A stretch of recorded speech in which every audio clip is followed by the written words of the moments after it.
Hope you are doing great tonight. My name is Ariel. Welcome to Dragon Tale Tarot. Tonight I am doing a movie review, which is something totally different for this channel because usually this is a tarot and astrology channel where people come to get monthly guidance, readings, etc. for what is coming up in their lives. So tonight I am doing a movie review, and it is all about the amazing new Disney movie Raya and the Last Dragon. I always get very excited about anything to do with dragons. I am born in the Chinese lunar year of the dragon and also in a dragon hour. In my astrology, so this is why I named my channel Dragon Tale Tarot. So, you know, it's been always a big thing for me. I absolutely love anything to do with dragons or dragon lore. Hey there, Justin, out there in the chat. Yes, I told you you would be crying during this movie. So I probably will have some of my my live chat friends and members joining in to weigh in if they have seen the movie or not. I will try to avoid any major spoilers to the story if you haven't seen it and are planning to. If you have not seen it yet, I highly recommend this movie. Obviously, I'm giving it 2 dragon claws up, or dragon talons as they call them in the movies, the talons. Talons or claws, it both works.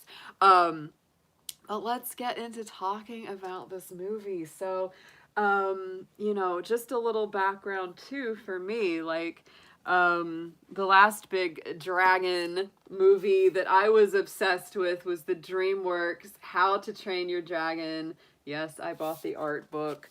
Yes, I had the original book years before that movie even came out that it was based on by Cressida Cowell, How to Train Your Dragon, which was kind of a kids to young adult series of novels, you know, that were all about a young Viking who is training a dragon not to eat him.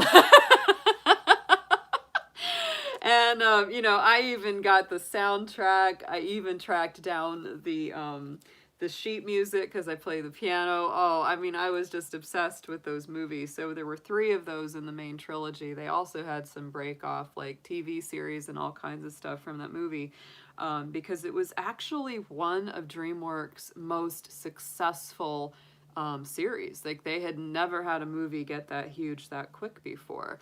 So it was an extremely successful franchise for DreamWorks, the How to Train Your Dragon series, which to me just proved, yes, people love stories about dragons. It's something that's kind of a universal interest.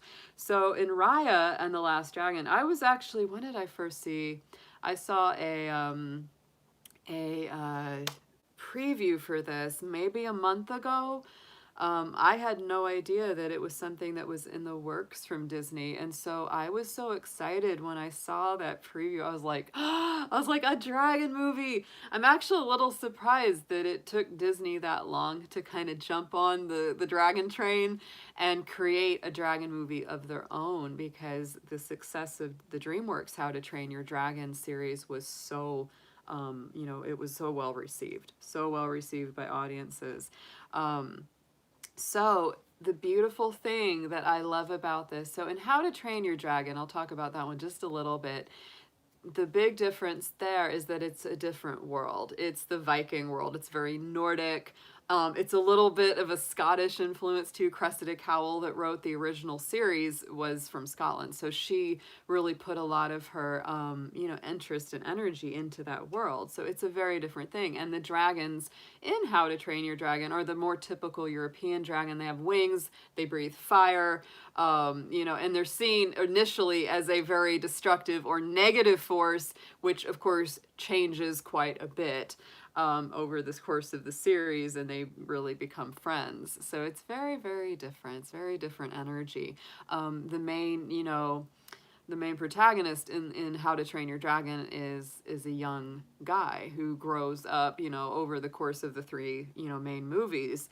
And the dragon that he trains as well, Toothless, is, you know, also a male dragon. So Raya is a very different world. It is, you know, more feminine. It's a much more feminine energy because the main protagonist is a woman, and the dragon is also female. So it's a really cool dynamic between How to Train Your Dragon and then Raya and the Last Dragon, because I feel like How to Train Your Dragon was a little bit more of the masculine energy, and with Raya we're getting kind of the feminine energy of it. So I really like the changeover. Also, in How to Train Your Dragon, the dragons don't talk, right? They don't use human language. They communicate through sounds and body language and, expressions. So in Raya, the dragons are, more that kind of like the traditional idea that dragons are very intelligent, that they can communicate, and so they do talk to the people. And so that is the coolest thing about it. So the other beautiful thing about Raya and the Last Dragon is that it takes place in a fantasy world that is inspired very, very strongly by Southeast Asia. So you have a lot of different elements. You can definitely see, like, Vietnam, Thailand, all those different beautiful cultures and artwork and aesthetic, and food. There's a lot of food woven throughout the story. I've actually watched some reviews from people about this movie who are of Southeast Asian descent, and those reviews have been largely very positive. Like, people are just really saying this is awesome. The only negative critiques are more like, this is not authentic, that is not authentic, etc., or some things aren't exact. But the way that I kind of see it is, it's sort of like the world of Kumandra, which is the continent in Raya, is similar to like Arendelle in Frozen, right? Arendelle is a fantasy world that's inspired by Norway and Nordic countries, and Kumandra is a fantasy world that's very inspired by Southeast Asia. So it's kind of the same thing. It's like it has a lot of realism in those cultures, but it's also still a fantasy world. I would say that this movie hit me very strongly, right? I mean, in the heart center. To me, it's a very beautiful and universally deep message. It really has to do with trust. That's the key. If I was going to sum Raya and the Last Dragon up in one word, it would be trust, because that is what the story is all about. It's trusting in yourself, trusting in other people, not coming from a place of fear or scarcity or neediness, or power struggles, wanting to one up the other person, which is essentially how the world of Kumandra ended up being broken as you see it, in the beginning of the movie, is really because people failed to trust each other and not, listen to each other and work together. And that essentially is what drove the dragons out. That's what turned all the dragons to stone, is the fact that people would refuse to trust each other, work together, and live in harmony. And it's basically, the message is, the dragons aren't going to return until you start trusting each other, until you start working together, until you create the kind of world that's good to live in. The dragons they're just gonna be like, no, no. The things that I love, the details that I loved about this movie are many. They're many. The artwork is absolutely beautiful, as you might imagine. The artwork is absolutely gorgeous. Just like, the same quality that we've been getting lately with things like Moana and Frozen and all these, new kind of, 3D animated Disney movies. It's just as detailed, just as beautiful. I absolutely loved the voice acting. I love the fact that Raya is a Disney princess who, similar in the vein of Mulan, is a warrior princess. She is a strong character, and it takes it even a step further than Mulan, because Raya is raised alongside her father, who trains her in martial arts, trains her in the arts of defense in order to protect the dragon gem. And so it's very cool. I love the super positive relationship she has with her dad. I had a very positive relationship with my dad, so let me tell you, times when she was sad about losing her dad or worrying about getting him back, oh my goodness, that hit me right in my heart. I was like, yes, sweetie, I know how you feel. I also love martial arts. I always have. I've studied martial arts. And so to see a woman, a princess who is also like this martial arts badass is an awesome thing. It's just like, it's really great. They did their homework around the choreography of the fight sequences. There's some really great like one-on-one fight sequences, hand to hand, and with the traditional weapons, that are rooted in or inspired from traditional weapons. And it's just the coolest thing to see. I love that this is a story about an awesome girl, woman doing awesome things. It has nothing to do with a boyfriend or a prince on the horizon or getting married or any of that stuff. Like, it's just about her truth, her journey, way she sees it. It's her doing awesome stuff, irregardless of whatever is going on there romantically. There's just, that's not even part of the story. And so it's really cool to see that, to see that going beyond that typical trope. Not that there's anything wrong with the love and romance, y'all, but come on, we have an overage of like, these fairy tales that are all focused on a girl getting a guy. And this is very much on a girl getting her dad back, getting the dragons back, getting, the world, basically saving the freaking world. The stakes in this movie are incredibly high, emotionally and literally. Like, the emotion, it's very high. The stakes are incredibly way up there. It really puts everything on the line. Literally everything is on the line at the end of it. The dragon is amazing. I love Sisu. Sisu Datu, that's her full name. And she is a water dragon. And she was based on the Naga. That's what I read about the movie, is that she was based on the Naga, or from Hinduism, and largely found in India, Java, different places. And there's sort of a combination of, a serpentine body and a dragon. Kind of very interesting. They also remind me very much of things like this, the Chinese lung, the Asian lung, which is a dragon that does not have wings, has a very more slender, more serpentine, almost like a sea serpent kind of body, and it flies not through the power of its wings, but through the power of its magical powers and properties. The other reason that I love this movie, the reason I love the dragon in the movie, is because she is very distinctly, she even says it in the movie, that she is a water dragon. Now, in Chinese astrology, in the Chinese zodiac, there are 5 elements for all of the different lunar signs, the dragon being, of course, one of them.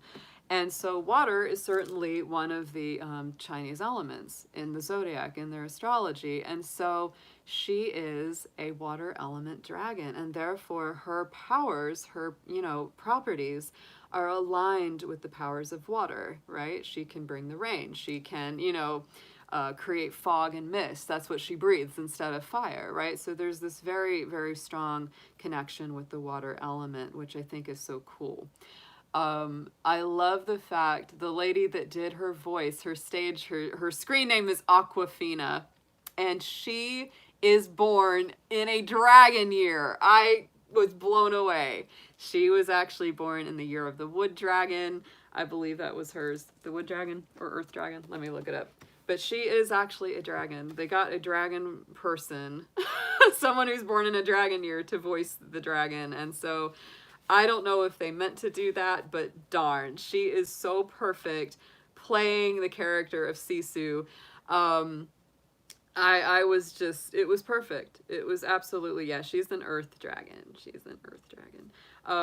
But I really just was in love with it. She has this perfect balance of being funny, introspective, self-depreciating in some ways, but also proud of herself in others. And she's very typical, very strong energy of what dragons are all about. They're very direct. They love very openly. They give their heart very completely.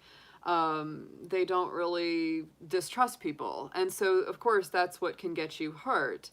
She's able to shapeshift as well into the form of a human off and on throughout the movie. And so when she realizes how complicated people are and how they don't trust each other and how they have this penchant for betrayal, she says the line, you know, being people is hard. This is not easy.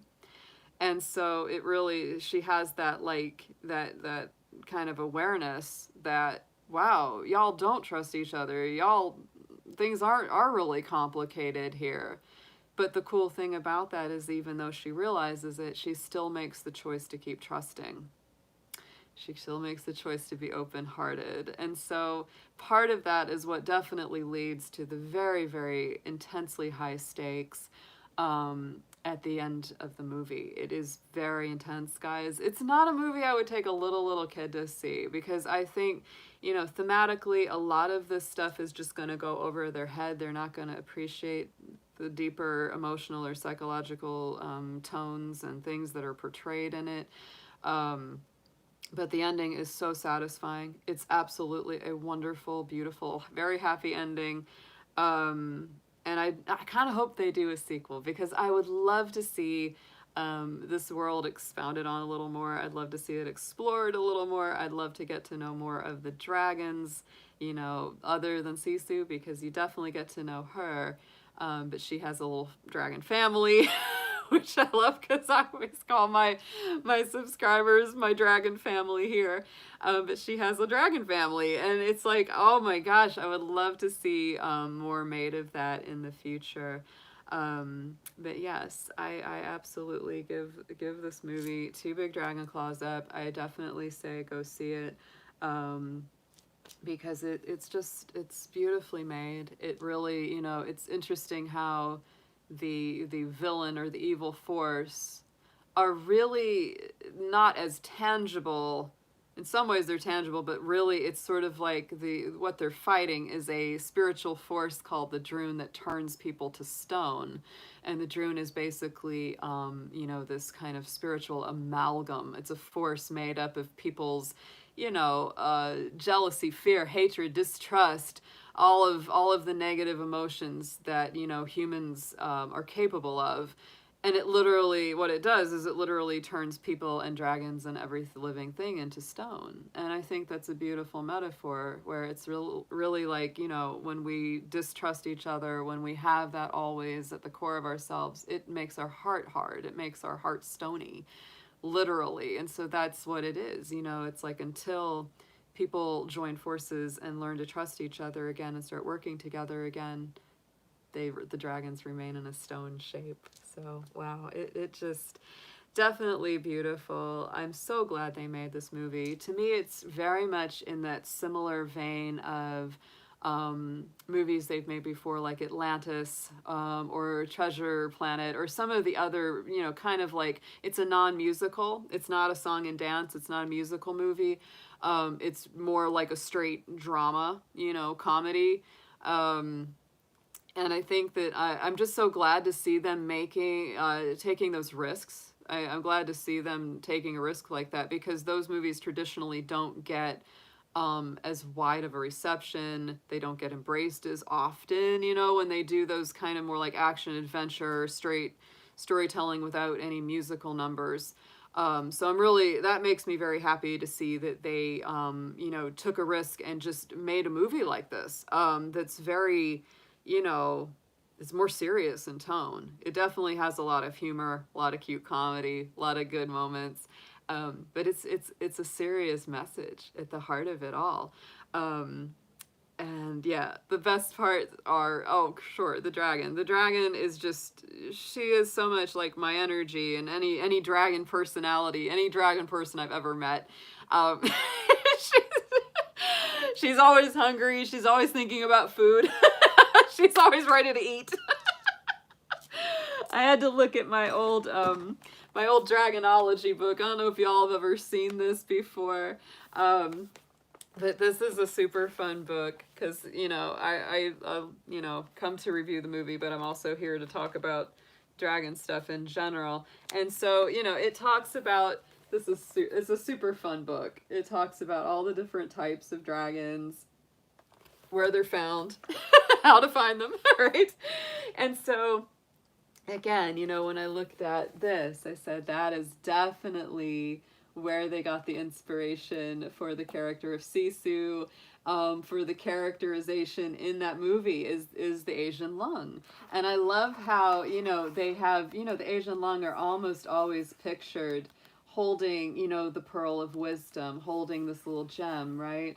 And so in Raya and the Last Dragon, they do have that little gem, but it's not the pearl of wisdom from, you know, the traditional Chinese legends. It's the dragon gem, like that embodies the dragon's mutual powers in a physical form. So it's very cool. I just yeah, this is a very fun book. It shows the, you know, the dragon egg hatching.